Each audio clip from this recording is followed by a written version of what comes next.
Okay, well, welcome everybody. This is the Michigan Business Innovation Association quarterly member meeting.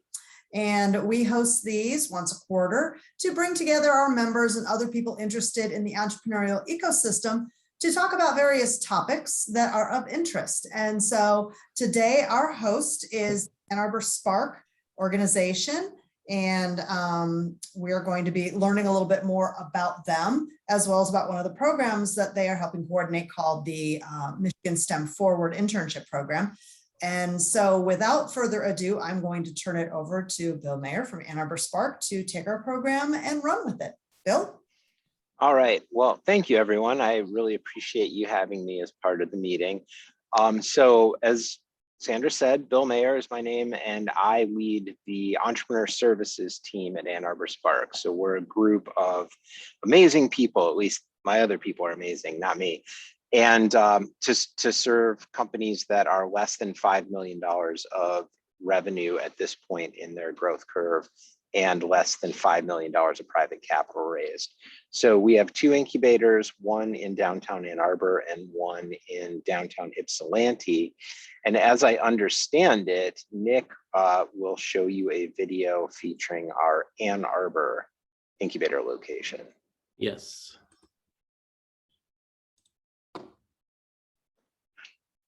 All right. Can everybody see? Okay. Looks good, Nick. Let me know if you can't hear. Hello, I'm Bill Mayer, the Vice President of Entrepreneur Services for Ann Arbor Spark. Behind me is the Spark Central Innovation Center located in the heart of downtown Ann Arbor. Come with me and I'll show you around. So you may have heard of traditional co-working spaces or accelerator programs. Ann Arbor Spark is a little bit different in how we support technology-focused startup companies located in Ann Arbor. The Spark Central Innovation Center offers services to help our companies grow and become successful faster than they otherwise would on their own. Things like legal, accounting, mentorship, interns. We have a whole portfolio of services that we provide to help our startups grow, be successful, and become larger companies. Our goal is to make it really easy for the companies we serve to do business, grow, and be successful. Things like high-speed internet, excellent coffee, 24/7 access to the building using their key cards. These are all things that we take care of with our staff, so you don't have to worry about it. We're on the first floor of Spark's Incubator right now, which is designed for our earliest stage of companies, just a couple people working in an idea, and we just have it be collaborative, lots of other startups working with you, mentors, all sorts of people flowing through to help you and give you a community to work in while you're here working at Spark.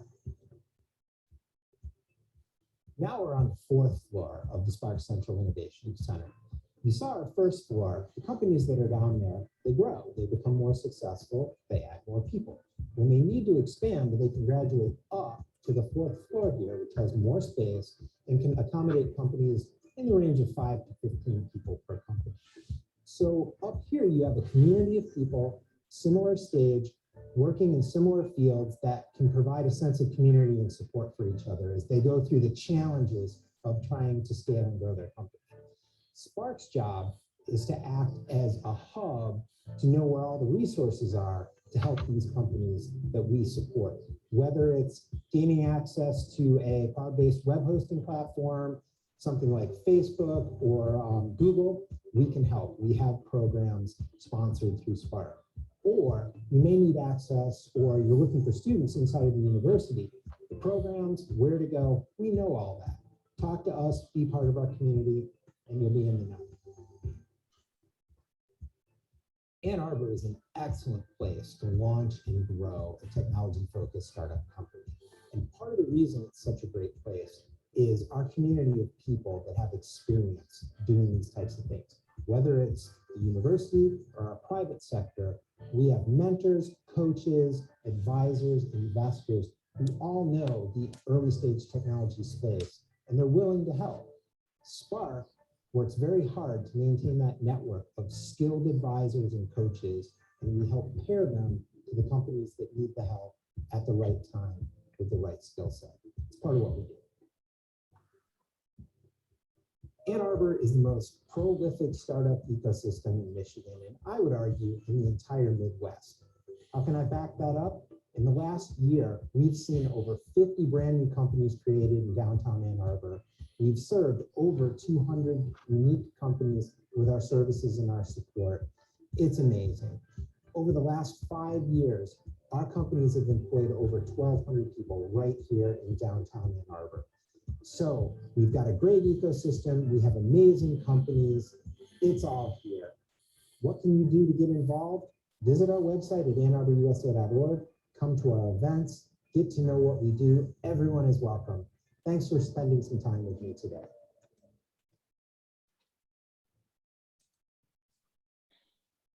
All right, thanks, Nick. Wow, so it's always interesting to see yourself in a video, but if it was a little choppy for you, I swear that the actual source video on YouTube or our website is a little less choppy. So anyway, so that actually was a really nice overview of not only the building, which is Spark Central, which is. Sorry, I'm carry sorry? on. No, go Oh. ahead. I'm pressing. No problem. And I'll say if anyone wants to raise their hand, put a question in chat, or just, kind of chime in, feel free. I'm not overly formal in that way. So any questions you have are great. So you saw in the video there, our incubator in downtown Ann Arbor. It's located in, I think, almost the ideal spot. It's sort of halfway between campus and, kind of the Main Street district.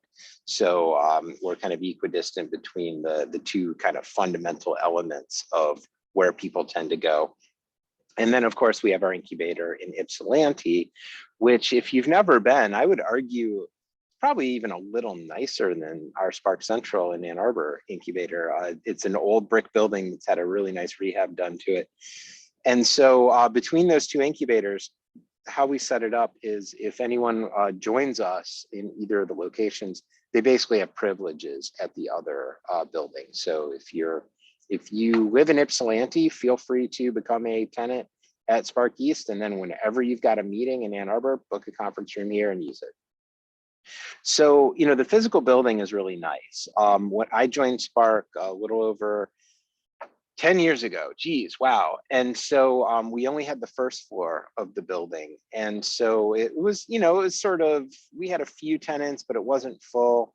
And so through the work that we've been doing, we've continued to see a growing level of activity in the startup space, which allowed us to justify adding the third floor to the building. So we started out just having the first floor. We added the third floor next. And then last, we added the fourth floor. So we have 3 floors that are normally full of people building their companies. We'd have probably about 120 people working in the building, pre-COVID every day. Since COVID, I don't have to tell any of you, it's been pretty light, but we're starting to see people coming back, which is very heartening. And the other thing that's really interesting about Ann Arbor is we're not the only tech-focused incubator in downtown. So we actually have several other entities. One is known as Cahoots. The other one is known as the Tech Brewery. There's one called the Startup Garage. And so, we're all friends. We all get along. We're all a little different in what we do and what we offer. But Spark takes a position where if, let's say, you're a resident of the Tech Brewery, that's okay. You still qualify for all the various Spark services that we offer. And just to dig into it a little bit, the building is great, offering a community, offering a workspace that is not your home, can be nice for a lot of reasons. But more importantly, all of the different services that we offer, everything from never fails being on a panel without having a phone call come in. So some of the services that we offer that are a little unique, aside from the BAF program, which we all have access to, we do things to support startups. Like, for example, there's a talent line in my budget that is funded. We have a local development finance authority in Ann Arbor that oversees a TIF, a tax increment finance mechanism that gives us a pretty significant budget to work with every year. And so aside from doing the BAF grants, we're able to do things in the talent space. So for example, we had an internship program for, probably a decade where we pay for half an intern. And as all of you know, I'm sure that has grown into what Ben and Nick are running now. So I won't steal any of their thunder. I'll let them explain that. But as a complement to the talent component, because if you've had any success at all in growing your companies, you understand that finding people is a huge barrier. So, can't pay as much as some other companies. You can't offer some of the perks, but you've got startups with great missions, and they can hire people if they can find them. So it's very important to us to make sure that there's a low level of friction between those that wish to either, enter the space of working for a tech company or are experienced and skilled. And we want to make sure that they don't leave our community. And the best way to do that is to re-engage them in the next interesting project as soon as they step out of whatever company they're working on. And so we have an entrepreneur in residence program, although it's a little different than your traditional entrepreneur in residence program. I don't, say, okay, I'm paying somebody 40 hours a week and they're going to be in the Spark office and work with a bunch of different companies. It's more of a one-to-one pairing where if a person steps out of a company that I know to be a skilled operator, that could be the CEO, that could be the CFO, that could be the COO. And it's really important to me that they don't leave. So I'll give you an example. There's a company in town called Census, which really was, you could say it's University of Michigan technology, but it's sort of aligned with Duo Security. And so some Duo employees actually left Duo to join Census when it licensed out of the university. Well, the CEO is a guy named Dave Corcoran, and he just decided to step out of Census, the startup, and just do something else. They've gotten to a growth point where he feels like it would be in better hands with someone who's more skilled at dealing with a company of that scale. And so I had lunch with him 2 weeks ago, and the question was, okay, what are you going to do? And he says, I'm going to relax, travel, spend time with my family. You hear that? He's going to get bored in 3 to 6 months, I guarantee you. And so I pay very close attention to our people that exit these companies, especially, let's pick on Duo for a second. They were acquired by Cisco. And so Cisco is a very different corporate culture than what the Duo team built. And so you'll start to see people drop out of Duo and go to new places, new startups, hopefully in our community. So through the EIR program, we're able to grab somebody's attention, literally, grab somebody when they step out of a company and just say, hey, can I give you some really interesting work on our sort of latest generation of startups? So somebody's coming out of digital security. We've got new digital security companies, fintech, healthcare IT, pick whatever it is.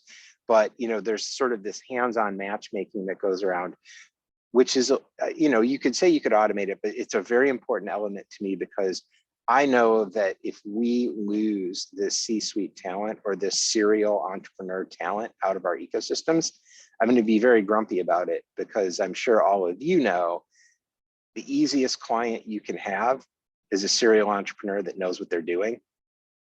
So you can, skip ahead of all the education and here's all the mistakes and, you're focused on that. No, you should be over here. People that know what they're doing are amazing. You can just help them and you don't have to, sort of work on basics quite as much. So I'd like to interject. Yes.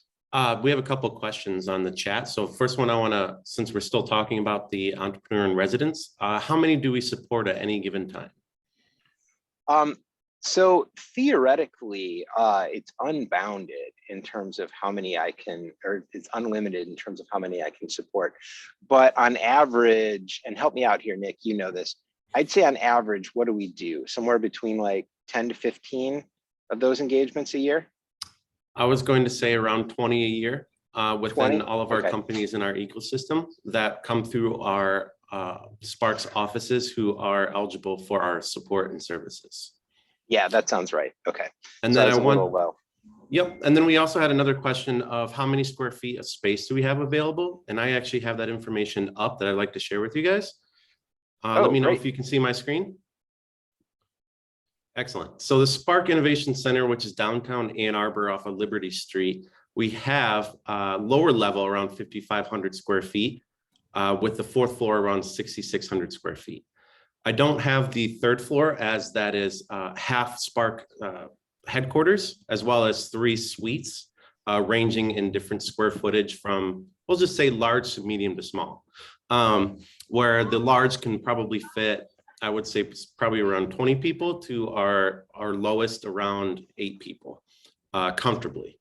Those 2 of them are currently available for suites, and we currently have 4 suites throughout our 3 floors.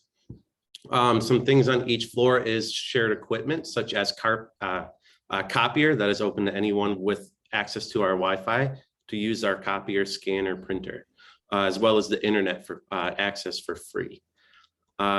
Within the amenities, which I'll explain a little bit further after this overview, you have access to conference rooms, which we use a software called Robin, which is eligible with your Microsoft Outlook, also just via internet, and an app on your phone for iOS and Android to be able to look at a visual map of our floors to use which conference room you wish to use, shows which amenities are in each room, and to block off a certain time. We do have a formal meeting space, a large space, which we use obviously more pre-COVID, that can fit probably around 40 people comfortably, 50 maybe. We have free mail services at both locations.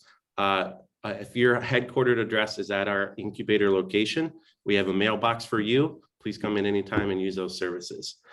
We do have a library through Spark where we just keep growing and growing of any books that our entrepreneurs or EIRs deem necessary and educational to anyone. Please come in, check it out, have it for a couple of weeks, read it, bring it back, let us know what you think. We also have a kitchen on each floor, standard kitchen, everything except for a stove or burner. And that's, of course, all free of charge with your with whichever you purchase. And we have 3 different tiers, which I'll go over in just a second. And then our Spark East Innovation Center in Ypsilanti is downtown. And over there we have 2 suites, but everything else, as I just mentioned, at the central location, we have over there as well. But we do have 2 suites over there. Now, on the 3 tiers that we offer at both locations is here's our costs, kind of breakdown. We have 3 different tiers: a virtual seat, which means you have access to the incubator within the 9 to 5 hours with no key card entrance to the building. When our office is open, you're allowed to come in.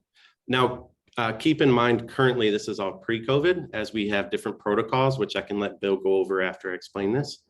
But then also, we have what we call a flex desk, where you use the open space available to you. We have monitors, printer, all that as well, where you do have access to a key card and can come in at any time. And then we also have a designated desk option, which you have a physical seat or desk either on the first floor, lower level, or 4th floor, or access to your suite where you have your designated area, and then you're able to come in at any time as well. So this is our breakdown between the 2 different incubators. Currently, how it is, and right now I will let Bill just explain a little bit further our COVID protocol within these kind of different tiers. Yeah, so COVID was pretty interesting, trying to take a completely free form incubator where we held out as a value proposition.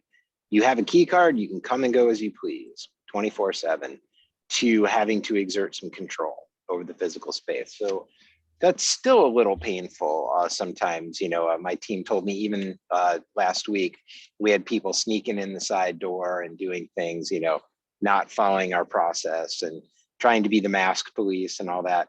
And we took the step where we actually require that for someone to be in person in our facility, they need to show proof of vaccination.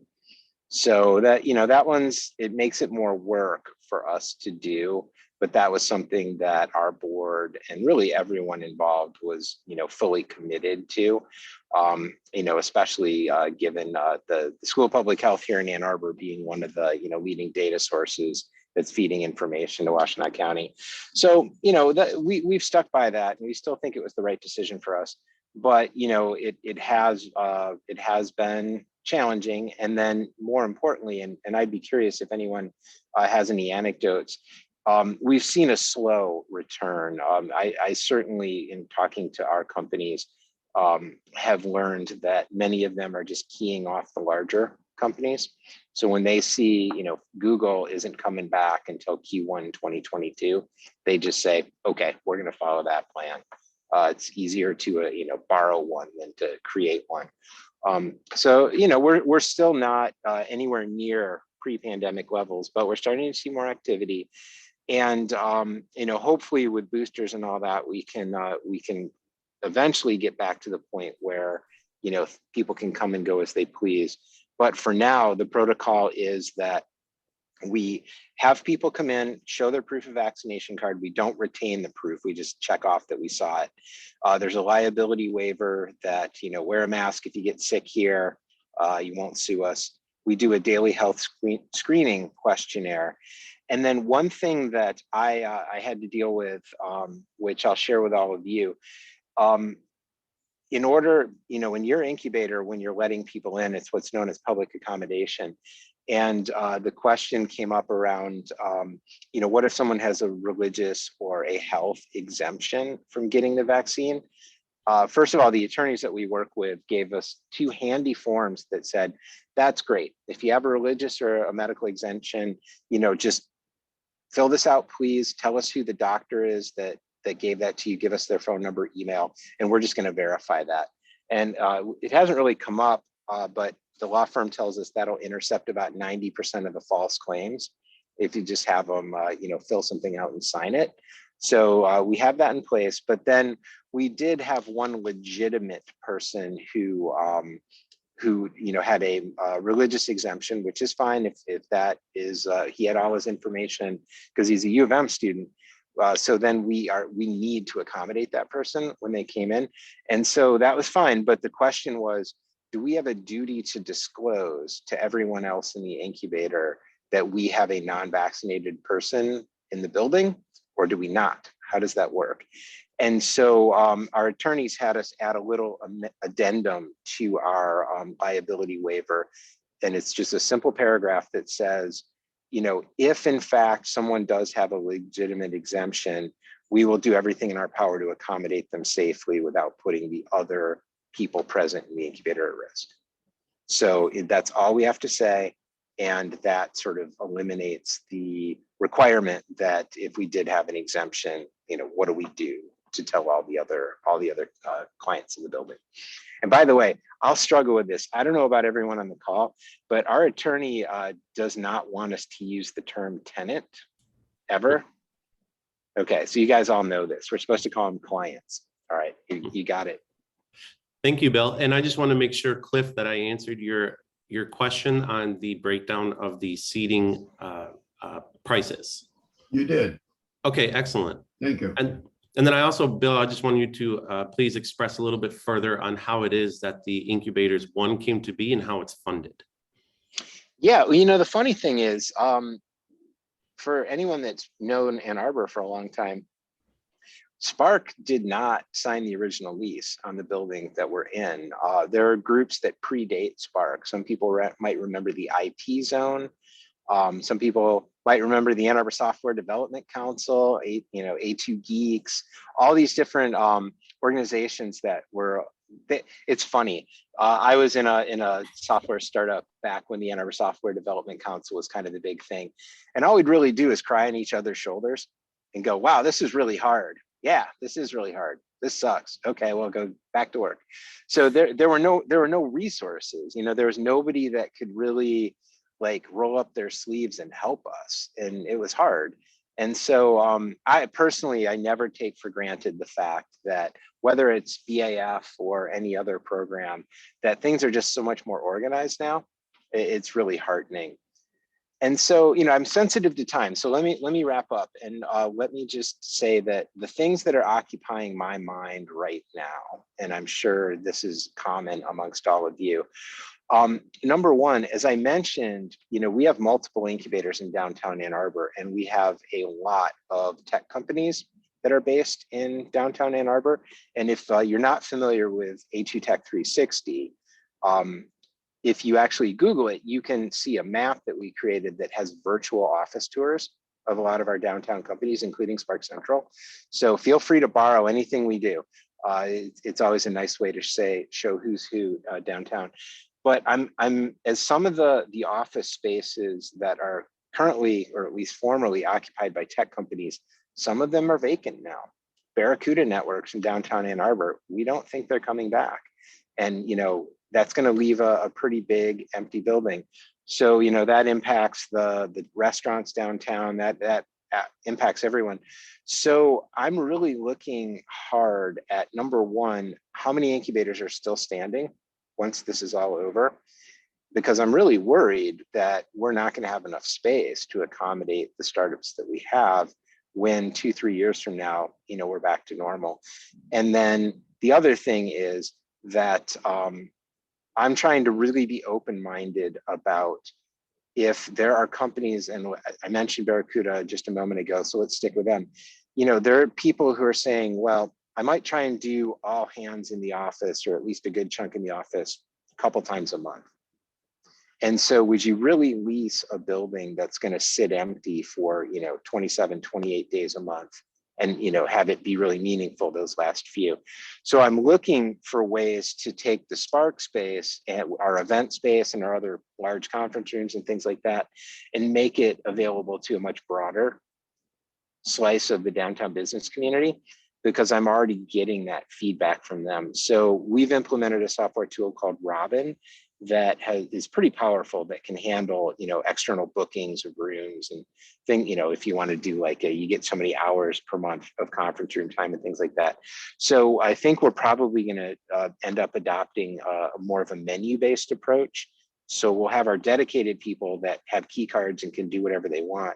But then, if we need to rent a conference room for a day to someone, or our event space for a day or two for someone, to a company, I want to figure out every way that we can generate revenue to try and keep the incubator solvent.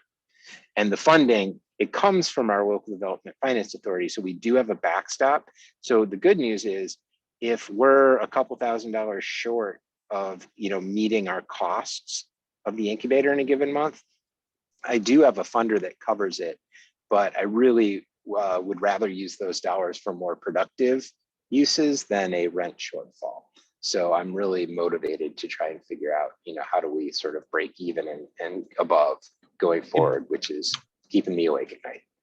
Hey, Bill, for those who don't know what an Ldfa is, do you mind quickly going over what an Ldfa is? Sure. So I pretty much guarantee there is a TIF capture somewhere within 20 miles of you. And so, tax increment finance has been around for a long time. And I imagine some of you are affiliated with Smart Zones. So actually, I know some of you are affiliated with Smart Zones. And so, the way the Smart Zones were created is extremely convoluted, but brilliant in its convolution, because they created it such that the legislators can't mess around with it. So in the case of Ann Arbor, our TIF calculation zone, or our capture zone, is exactly the same as our DDA TIF. So DDA has a TIF that funds it, Spark has a TIF, and they're exactly the same capture area. And then our service area is the city limits of Ann Arbor or the city limits of Ypsilanti. So the service area is much larger than the capture area.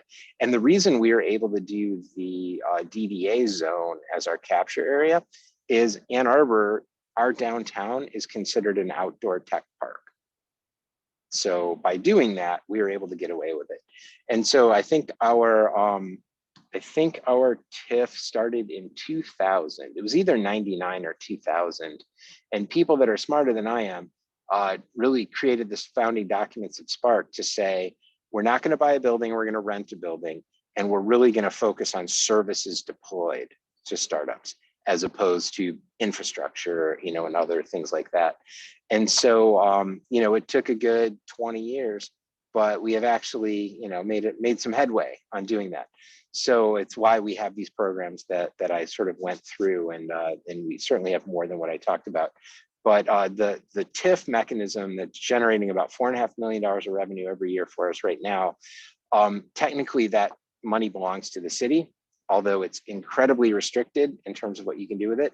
So the Local Development Finance Authority is a board that is a board of directors that has certain mandatory members, like a representative from our, a college, or a seated city council member, or, certainly we have Fred from the MEDC on there and some other folks. But then the mayor of Ann Arbor gets to appoint 3 members to that board at his discretion completely. So the board is all volunteer, and it's really just sort of the fiduciary oversight board. We're a subcontractor to the Ldfa board and create all the work product and do both financial as well as our metrics reporting to that body. And it meets about 7 or 8 times a year. And I just met with them in October, but I won't meet with them again until January. But overall, it's a very productive relationship. Okay, and time for questions, or do we want to keep rolling? All right, I love it.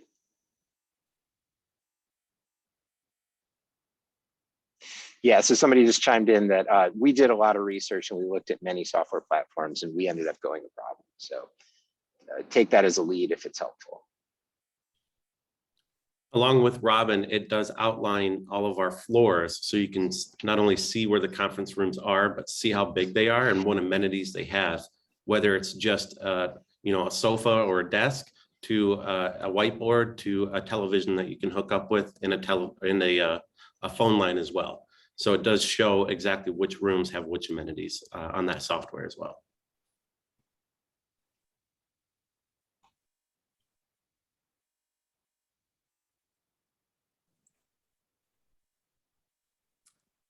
Are you guys going to take us through a little bit of Michigan STEM Forward as well? Loved hearing about Arbor Spark.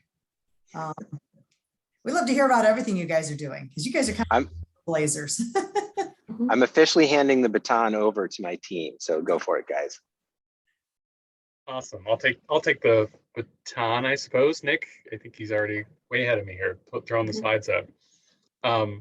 Yeah, on that exact note, I love any opportunity I have to talk about this program. So I'm grateful to have a couple minutes. My goal is to talk just kind of briefly about what the program is. I think I always sort of preface this with, I am incredibly biased at this point, but I really think that this is a really valuable tool, a really valuable program that the state has put in place to help support both the companies in the state, but also the students in the higher education institutions. It's just win-win all the way around.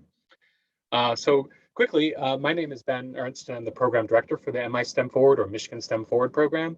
I think we just are celebrating being 6 months old, so we are brand new and kind of jumped right into it in May of this year. But again, yeah, this is a program. We talked a lot about Spark, and this is a program that is a partnership between the MEDC and Ann Arbor Spark, but it's tasked with serving the entirety of the state. So as I present this stuff, I would just say, if it's something that your organization would potentially be taking on interns in a STEM-oriented sort of internship, then it would be relevant to you in that way. Or if you're working with clients, not tenants, but clients, who might potentially also be interested in STEM-oriented internships, I would be very grateful if you might pass on this information or talk up the program. Again, I think it's very much win-win. So let's go to the first slide here, and I'm first going to go to the nitty-gritty. What is this thing? Let's talk about details and specifics. So what is it? It's an internship matching program. Like I said, we started in May, and like I said before, it's serving the entire state of Michigan. And I sort of break this out into, there are 3 reasons why I think a company should be sort of incentivized, or why they should be interested in taking part in this program. Firstly, dollars and cents. We provide a dollar for dollar wage match for the interns. So, basically we pay about half of the students' wages for the duration of their internship, up to a cap, and I'll get to that in a second. So that can be really helpful, especially as you might be working with smaller startup companies, and maybe that matching component allows them to take an intern where maybe they weren't able to before, and I talk this a lot with companies who have maybe an established internship program but would love it to grow, that we can take, they have 5 interns now, but they go through our program that maybe they could afford 10, with the same amount of financial responsibilities. So that's a huge benefit to take part in this program. Secondly is a level of administrative support. So basically, in a nutshell, the interns for this program are hired as temporary W-2s for Ann Arbor Spark. So Ann Arbor Spark does all of the paperwork to get them on the payroll. We do the actual payroll activities. We send the timesheets. So that can allow, I think, companies to not have to sort of bear that burden. And again, particularly for smaller companies who maybe don't have a dedicated HR staff, that this can be a real difference maker, just making the process a lot more simple. And the third thing kind of tails on that we have an access, companies that take part have access to a pretty expansive talent pool at this point. Increasingly, it's becoming more and more something that I lead with, as sort of finding talent is getting to be a little bit more of a challenge these days. So I talk very frequently about how we've got to think of approaching 1,200 students who have proactively sought out our program and added their information to our database. And it's really wonderful. It's very rich in information as far as what we ask the student to contribute to us. So it's very searchable. So if a company is looking for a really specific sort of student who's from a specific area or has a specific major or something, that they can search through our database and make sort of quicker work of identifying the right talent for them. So those are sort of the high level advantages that I would say if you're working with a company or if your organization wants to take advantage of. Those are some of the benefits. As I mentioned, that there is a cap. So we do a dollar for dollar wage match.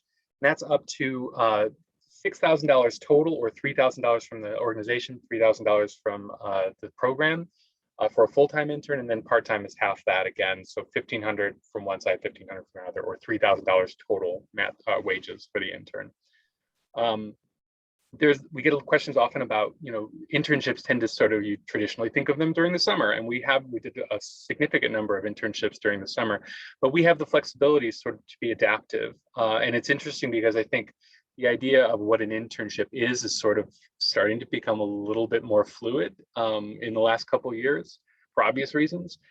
So we have a significant number of internships that have some flexibility as far as working remotely, which opens up all kinds of options for, times that interns can work and spaces and all that kind of thing. So it's very flexible in that way. So they can be year round for sure. They tend to be 10 to 12 weeks, but that's not set in stone. And they can be at any, there's no set limitations as far as the company size. Although I think that our benefits tend to lend themselves to being most impactful for smaller companies and startups. It's also not limited by industry. The really important thing, the reason why it's bolded in that little green bubble down there, is it's really important that the job description itself is STEM oriented. In fact, the more STEM-y it is, the higher I will score it, and the more likely it is to be approved. And just in case, I caught myself before not explaining what STEM is, and then folks have asked. So science, that's sciences, technology, engineering, or math related internships. Great. And the intern side, what is required of them as far as how are they eligible to participate? They have to be currently enrolled or within 12 months of having graduated from a Michigan institution of higher education. So we can go on to the next slide. That's sort of like in the weeds view. Taking a step back, because I think it's interesting to kind of figure out what is the motivation behind this? Why are we willing as a state to put money forth for this kind of thing? And I think the top little bullet there is fantastic. It really encapsulates what's the point of this. We really are looking to increase the rate at which Michigan STEM college graduates find meaningful work here and then stay in the state after they graduate. Because it's no secret that we don't keep enough of them here. We lose, it tends to be just sort of the phrase that everyone uses, though. We always lose them to the coasts. I've heard that from so many folks that I've talked to. So this is our preliminary step, I think, to sort of combating that. Given that we've only been alive for 6 months or so, we've had a cohort go through the summer, and just based on that early returns on our exit surveys, I'm really confident that we're going to be able to show some serious impact. It's been really wonderfully received so far. The second one, of course, is the cost savings. So we're able to, I think, bolster some of the finances for companies that are willing to take on interns. So that's definitely a goal of the program. And then thirdly, I like to sort of bring this up because I think it really speaks to the whole ecosystem. And Bill had mentioned, how each, if you lose Barracuda networks in Ann Arbor, it impacts every little facet of everyone who lives and works here. So in that same sort of way with the state, when we lose our folks, it impacts the entire ecosystem. So the focus is really on developing a partnership and connecting all of the various sort of nodes in the ecosystem so that we work in a more streamlined way.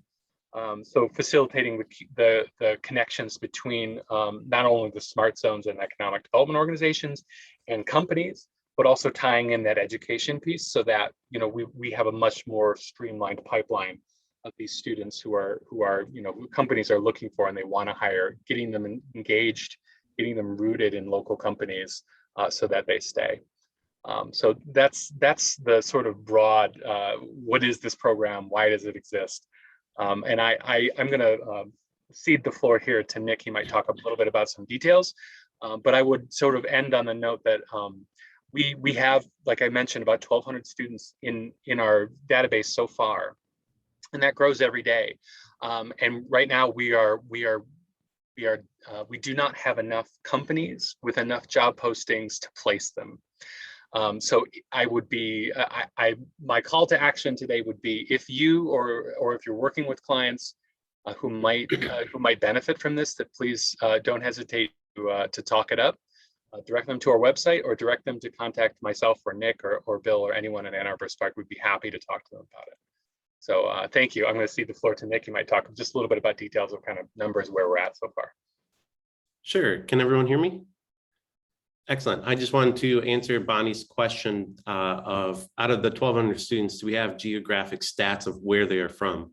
Yes, we do. And Bonnie, I replied to your question on the chat that we do have those stats on each student as well as the companies of where they are located, meaning pretty much their physical address or where they currently live, as well as which university or college institution they attend.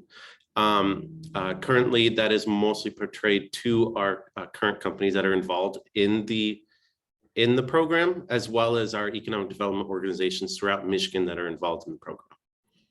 And I would also just throw out, we like I said, we gather a lot of data about our interns. And one piece we also ask them is, where would you be interested in working in regionally? So you might even be able to search from folks, especially from folks in the UP, for example, who might sort of search by folks who would be willing to potentially come up here and get a list of that. So kind of narrow it down. But yep, sorry, go ahead. No, that's great, Ben. Yes, we have many companies throughout the state that are even looking for students in the UP at a technical institution because they want that expertise and they love that university and those students that come out of it. Where one, they can either see if they can come in person to a location in the Southern Peninsula or work virtually because of their expertise that they want that student from that specific university. So we are seeing the crisscross around the state of Michigan, which is exactly what we've been hoping and looking for within this program. And I will go to the next slide. There we go. So just some facts from when we first launched this to, well, today, of just some data facts, because that is actually my job. So my name is Nick Joblonski. I'm the project coordinator for the Michigan STEM Forward Internship Program and the business development manager for Livingston County. So I'm in both our entrepreneurial services side as well as our business development side of Spark, kind of a utility player here. And throughout the program thus far, we've placed 150 students with 193 employers that have been approved through the program through our software that we use called TrueJob. This software is integrated into our website, which I posted here in the chat, and it will be on the next slide, that once you go through to the next steps of clicking on whether you're an employer or a student, of how to apply to the program. And at every step, you are then forwarded the next step after that, of after inputting your information, inputting your company information, and so on, all the way to job posting, to then introduction of the student that you wish to have in the program. So out of the 193 employers, we have 254 unique job postings or STEM related job postings throughout the system. Now, I would say, and Ben, you can correct me if I'm wrong, probably 95% of those have been approved, where maybe 5% of those just don't quite meet that STEM relation, where then we can reject it, let them know why, and they can always come back and tweak that so that it can understand how they can change that to be more STEM related to be in the program. And as Ben mentioned, we have 1,133 students that are in our talent pool that have access to the program and are eligible for any employer that have applied to the program to be viewed, and vice versa. Where 983 of them are currently available, where 150 have been placed, like I previously mentioned. Currently, this program is going on for the next 5 years at year intervals.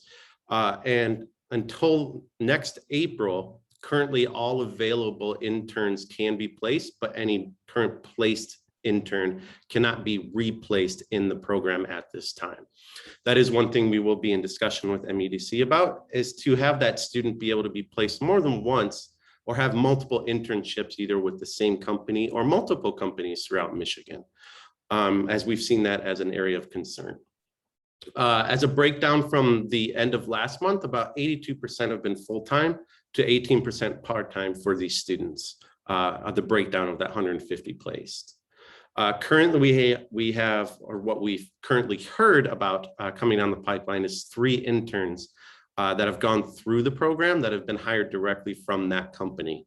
And that's the whole basis of this program that MEDC has graciously let us be ahead of and putting this on, is to keep these students here and be hired by these companies that they are placed with. So that's great news, and we're looking to get that number up as well. Currently, we have about 25 smart zones or economic development organizations that are currently involved in the program. And we are, of course, trying to grow that even further to have a full Michigan exclusive interaction within this program, where every economic development organization that knows their own companies and know their universities in their specific region to put the word out about this program and why it can be beneficial for them to go through it. And I see we have a question. Cliff, you want to explain a little bit further on your question here?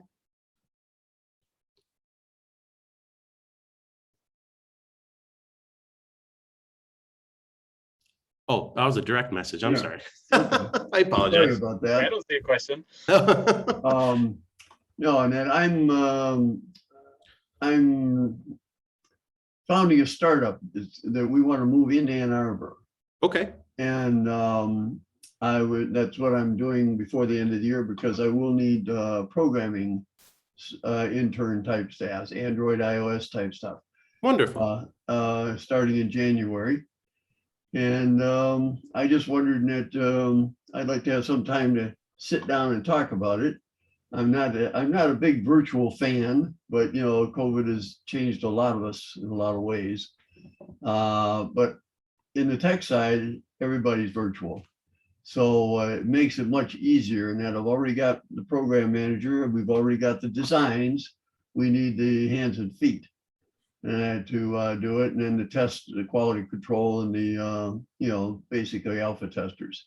Wonderful. So We definitely have students that would fit that mold. So you can definitely reach out to either Ben or our MISTEM forward email, as well as that link that's up on the screen currently, to understand more about the program. And then we can definitely answer these questions for you to be able to help with this. If you want to grab a coffee or something or whatever in Ann Arbor, anytime, just let me know. Well, I'm down that way all the time. I'm actually house looking down there now. I'm up by Flushing and by Flint, and that and like I said, we've been working on it a long time from the design perspective, and it got so big and so wide, and I've got about 30 to 40 contacts at U of M that are interested in looking at it as soon as I get it, the alpha prototypes done. And we're just, and the reality is that because I'm so old compared to most of the people that do this, I'm looking to build a company, so I need the entire team. And I've got a couple of people that are actually experienced consultants right out of the Ann Arbor area right now. But we're trying to put together a senior staff as well as the programming staff for it. But it will Absolutely. yeah, it's going to end up being a global proposition. But my co-founder and partner is in California. He wants to take it out there and give it Silicon Valley money. And I said, no, I said, we're going to keep it here. And because I'm the one who owns all the IPs, and that we're going to do it here in Michigan. And I mean, U of M is, you know, the Ann Arbor area has a strong deaf community support system. I mean, you know, built already into the infrastructure of the university, the hospitals, et cetera. And this is going to go across that. So I see the internship as a very high potential, you know, use for us. Well, good. We'd definitely like to speak with you further about the possibility of working with you. All right. Well, Thank Ben, you, Cliff. I will get a hold of you, Ben. We'll go down there and, you know, do that. I did talk to Margarita Hernandez before, also Yes. once. She gave me an overview of it, but this has been very informative. Thank you. Good. And yeah, just let me know when. And if I could, though, I'm gonna just quick riff off of what you mentioned, because it sounds like you have a lot of contacts that you already have at U of M, which is awesome. If through any of those contacts you identify a student, a currently enrolled student, or within 12 months of graduating, and they're not in our program, not in our talent pool or anything, but you want to hire them as an intern through the program, it's totally doable. Just let us know. You're not just limited to the students who have signed up, if that makes sense. Yeah. Well, you could have Great my point. grandson, but all he wants to do is bounce the basketball. Right. So if you've got interns for that sort of thing, that's fine. He could probably qualify easily. We'll look into it. Okay. We'll talk Thanks. soon. Sounds good.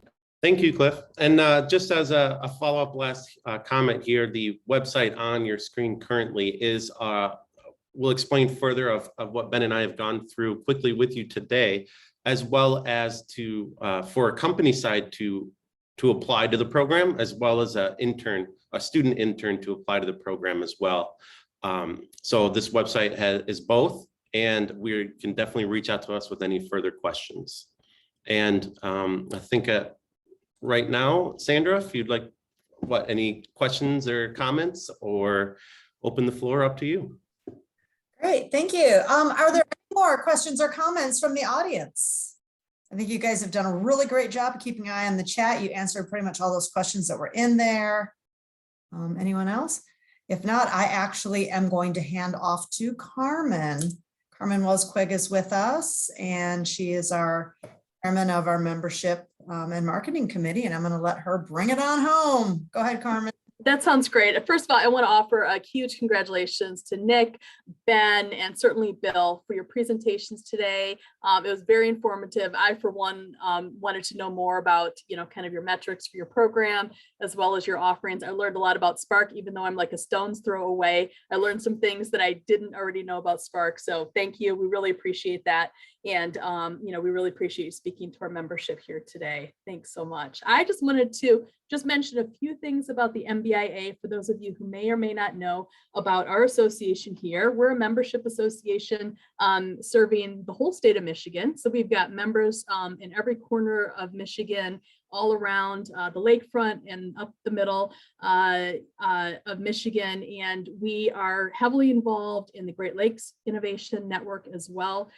So we're really networked, and there's a lot of value to our association. We wanted to let you know to reach out to us if you're interested in becoming a member. I see a few of you on the call today who are not yet members. We'd love to be able to talk to you a little bit about that. We have individual membership starting at $100 and goes all the way up to association and kind of premier organizational memberships as well. So just please reach out to us. I'd be happy to chat with you a little bit more about what we can offer to you and how we can get you connected with the Michigan ecosystem, not only with Ann Arbor Spark and their footprint, but all the other kind of innovation associations and organizations around the state too. So really just wanted to mention that here a little bit. I think that that's all we have for today. I guess I'll just say upcoming.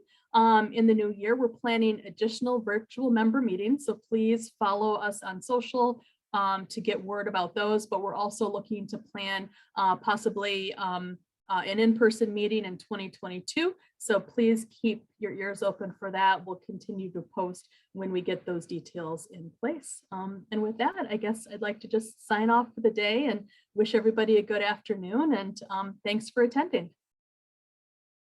Thank you all. Thanks, everybody.